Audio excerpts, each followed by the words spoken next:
Okie dokie, ho-ho! Let's go! Hey guys, it's Retrohead here, and welcome back to another video. So I have a really exciting video for you as I've recently gone to the Bury St Edmunds Cex and also a really good trip to the Carboot. Usually these would be in separate videos, but I've done quite a lot of hunting lately and I've got some really exciting videos planned, so I wanted to get both of these done in one video. So this is going to be a really good video because the pickups are very exciting. But a couple of things that I want to say just before we start. I've changed around the background of the videos a little bit because I recently bought that N64 collection. So I've been changing it around a little bit. It might change, it might stay, I don't know yet. And also, yesterday morning, I checked the channel and I had 920 subscribers. And I said on my most recent video that I'd love to reach 1,000 subscribers before Christmas. And yesterday, at the time this video is going out, yesterday, my channel went crazy. So I woke up with about 920, like I said. And by the end of the day, I had reached over 1,000, which is insane. I gained nearly 100 subscribers. I think it was about 95 subscribers in one day, which was absolutely insane. Thank you to all of the new subscribers. I really appreciate it. And you've all helped me reach my 1,000 goal, which when I started, I said I wanted to have 100 subscribers in 1 year. And now it's been sort of like 14 months, I think, and I've got 1,000, so I'm so happy. Thank you to everyone who has supported the channel, because I just cannot believe I'm already at over 1,000 subscribers. But yeah, like I say, I had a really good trip to the Bury St Edmunds Cex. 2 pickups, but both really good.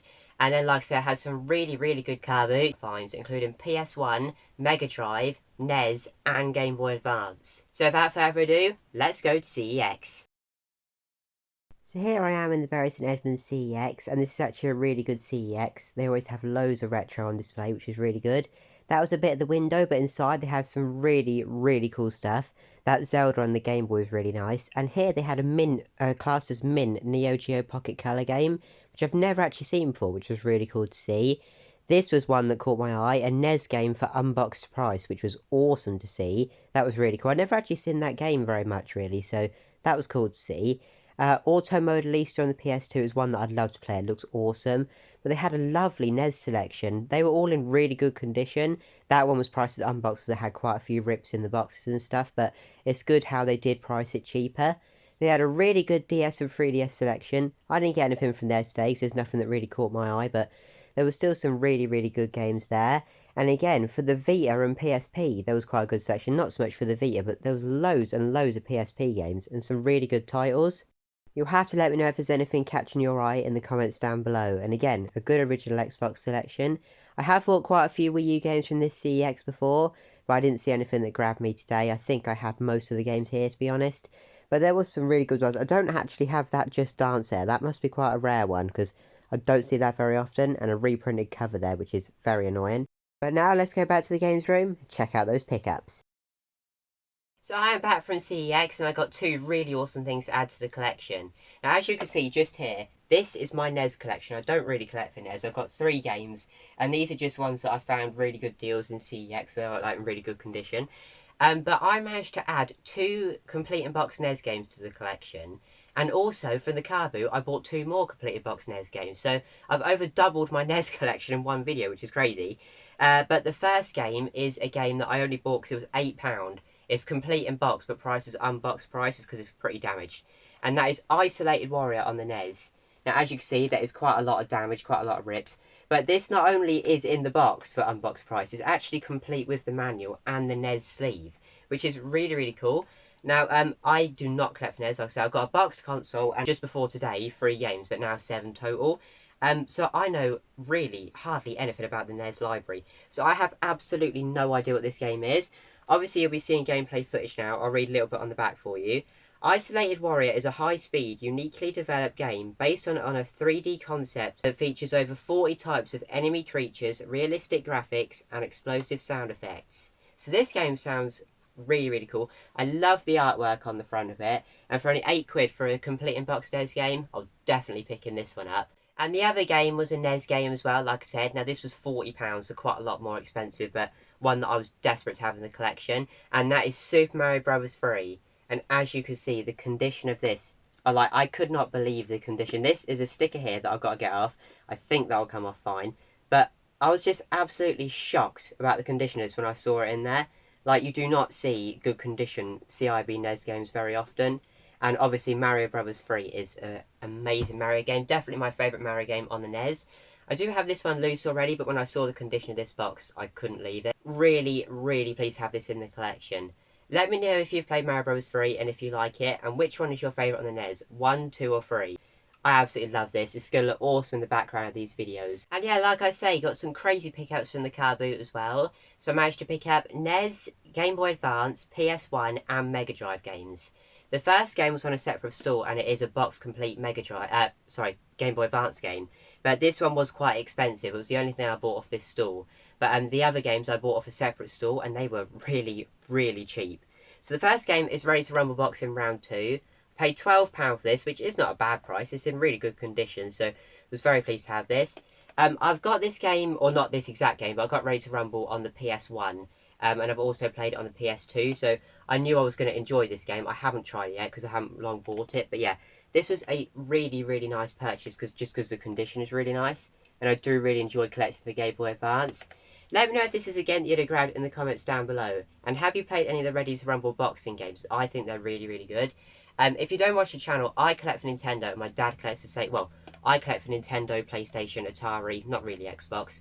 And my dad specifically only collects for Sega. But he really wants this game on the Dreamcast, and he hasn't got it yet. So I would like to play this on the Dreamcast at some point. I can't imagine it plays the best on the Game Boy Advance, but I'm still very pleased to have this in the collection. The next find was an absolute stack of PS1 games. Now, I absolutely love finding PS1 games at the Carboot. I do really enjoy collecting for the PS1. Now, this was off a store that obviously buys and sells video games, but they had some really big boxes on the floor, and they were clearing out games for £1, mostly Wii, 360, stuff like that. But there was a few PS1 games in there. He said, I've got more in the car for £1 each, so I managed to clear all of the £1 PS1 games he had. I think the only one I left was Who Wants to Be a Millionaire. But really, really pleased to have these. I do already have a couple of them, but I'm just going to give them to my friend, because I cannot leave complete PS1 games sitting there for £1 each. So the first game is one that I haven't played, and that is Colin McRae Rally. But I'm really looking forward to trying this, as obviously, as you know, I love my racing games. So that'll be a really good one to try. The next game is a game that I really enjoy, and that is V-Rally. Played this on the N64, but not played it on the PS1. Obviously, these do need recasing, but for £1 each, I just can't leave them. These aren't crazy titles, so the next one is Football Manager League 2001, but this one is absolutely mint. Inside the disc literally looks like it's never been used, and the manual looks brand new. Like I say, not a crazy title, but if anything, I'll use it for the case. Next up, we have a Midas game, so probably isn't going to be very good, but I'm actually quite looking forward to trying this one out, and that is Kart Challenge. Obviously, love me racing games, and this one will probably be a little bit different. Next up, we have a game that I don't own on the PS1, but I do feel like I've played before. I think maybe I know someone who owns it, or I used to have it. Anyway, 007 Tomorrow Never Dies. I swear I've played this game. I'm not going to say anything about it, because I can't remember, but I've just got a feeling that I've played this, but I don't have it in the collection. And this is complete, and again, just £1.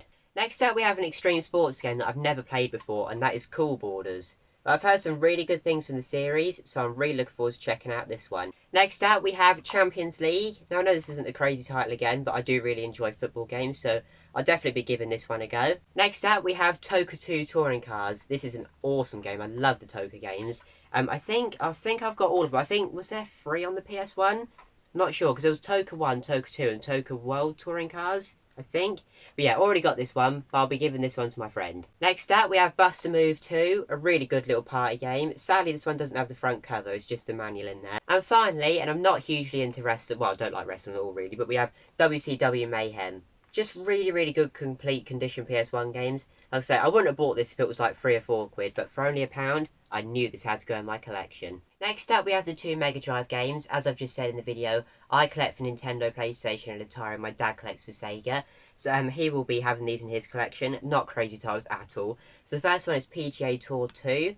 But this is complete, yeah. So say it feels complete, it's pretty heavy. I cannot leave boxed Mega Drive games there for just £1. The other game, in my opinion, is much cooler, but doesn't have the manual. But like I say, it was £1. So that is Ayrton Senna's Grand Prix. This is one that my dad don't have in his Mega Drive collection. He also likes driving games, so I was really pleased to pick that one up as well. But my favourite 2 pickups off the guy was 2 boxed NES games. Now these are not in very good condition at all. Very, very creased and just like a lot of wear. They are in box protectors though, so I hope that will help. So the first one is Track and Field 2 and the second one is Nintendo World Cup. Now I'm very, very pleased to have these in the collection. I love the artwork on Nintendo World Cup and Track and Field. I love the silver Konami boxes. Now these were on the store and they were labelled as £15 each, which in this condition I'd say is quite a lot of money. But they are both complete and everything inside. I really like the silver boxes on the Konami NES games. I think they look really cool. Maybe some games that I might go for in the future. I know there is some cheap ones and some more expensive ones. Obviously Castlevania, which is a game that I'd love to have. But very pleased with both of these. Nintendo World Cup, I do have loose on the original Game Boy, and it's a really fun little game actually. £10 for 2 complete in-box NES games. I'm definitely picking those up. And the final game off this stall was a box Game Boy Advance game, and it's actually really cool. Again, not into wrestling, this is a wrestling title. That is World Wrestling Survivor Series. Now, I have never played this game. I've never really played wrestling games. I've played a few, but not very often. My favourite is The Simpsons Wrestling on PS1. I know that's a hilariously bad game, but I really enjoyed it. So I might be playing this, but not anytime soon. For a box Game Boy Advance game for only a £5 in pretty good condition, this had to come home with me. Next up, and this was off a separate stall, we have 4 PS2 games. These were just mixed in with DVDs, and they only charged me £1 for all 4 of these. I said, are the games the same price as the DVDs? And they said, yeah, 4 for £1. So I was very pleased to buy these. And they are all Star Wars games, which is really weird, but I'm not complaining. The first one is Star Wars The Force Unleashed. This is the only one that I already have in the collection, and this trades in for like a £1 voucher, maybe £1.50, so that'll be good, because that'll get back the money on voucher. Next game is Star Wars Jedi Fighter. I'm not massively into Star Wars, so I haven't really played these. I played a little bit of Star Wars Battlefront 2 at one point, but I see it's a really good game, but I'm just not really into Star Wars. But I'm really looking forward to playing Lego Star Wars 2, the original trilogy, as I love Lego Star Wars, so I'm really pleased to have this. Like I say, not hugely into actual Star Wars, but Lego Star Wars is really cool to me. And the final deal of the day was 3 more PS1 games, again off a separate stall, and these were free for a tenner. So I'm really pleased to pick this up. The bottom one I'm very pleased to have in the collection. But the first one is still really cool. Not an expensive game, but just a game that I've wanted to play for a really long time, and that is Heart of Darkness. Now sadly this doesn't have the manual or the 3D glasses, which is a shame, but for only like technically like £3.33 you can't complain. Really look forward to playing this game. Both the discs are in there and in really nice condition. And yeah, just like I said, I've really been intrigued to play this game. I have heard a lot of people say this game is really good, so I will be looking forward to checking this out at some point. Next up, we have a game that I know absolutely zero about, but I'm really pleased to have this. It does need recasing though, and that is Dracula the Resurrection. This is another 2-disc game, which are both complete with in a really nice condition. Again, sadly no manual, but I'm really pleased to have this, as I don't really go in for horror stuff, but I think Dracula's actually really cool. Dracula as well, I love Dracula. But yeah, very pleased to have this in the collection. I know nothing about the gameplay of this. Looking at some pictures on the back though, it looks decent, to be fair. So I am looking forward to trying this one out. And again, let me know if you know anything about it, because I really just don't know much about this one. And the final game I do know about, I have played this a lot. Technically, I've already got it in the collection, but it's got no manual, and the discs are so scratched. They work. I can't believe they work, but they're just in really poor condition. So I'm really pleased to finally have a much better condition copy of Final Fantasy VII. I absolutely love this Final Fantasy. I'm not hugely into RPGs, but I played this on the PS1, not completed it or nothing like that. I've given it a good crack, but not got very close. But really pleased to have this now on the PS1 in better condition. Inside, it does have the demo for Final Fantasy VIII in really nice condition. All the discs are really nice in this. The manual is also here as well, which was the most important thing. Inside, we have disc 1, and then this is only a 3-disc one, because the other disc is the demo disc, but that is right, only 3 discs. Very pleased to have Final Fantasy VII in the collection. I probably will go back and play this again now, because it was a really good game. Thank you for watching this video. If you did enjoy, please leave a like, please subscribe. And yeah, the pickups are really good today. Let me know what your favourite one was down in the comments. And also, thank you so much to everyone who has subscribed to the channel. I'm so pleased to reach 1,000 subscribers. It's just, that was like a wild dream that I had when I started the channel, and the fact that I've actually done it is insane. So thank you to everyone who's been supporting lately. Thanks for watching, and I'll see you all later. Bye!